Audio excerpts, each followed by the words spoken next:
Махамбет Өтемісұлы қазақтың әйгілі ақыны, күйші композиторы, отаршылдыққа қарсы Исатай Тайманов бастаған көтерілісті ұйымдастырушылардың бірі, осы көтерілістің жалынды жыршысы. Дауылпаз жырдың тарланы ол Махамбет Өтемісұлы.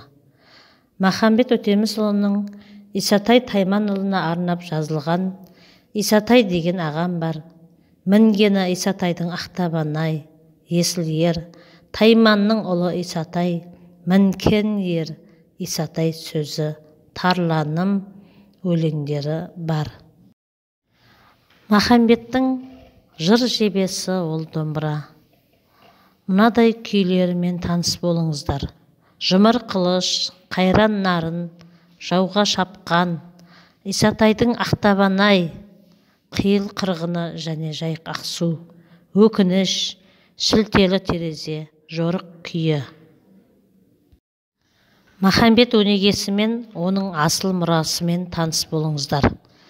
Елімізде Махамбет Өтемісұлына және Исатай Тайманұлына арналып ескерткіш қаланды. Ал өнерімізді өркендету үшін Махамбет Өтемісұлы атындағы концерттік залдар мен театрлар өркендеуде.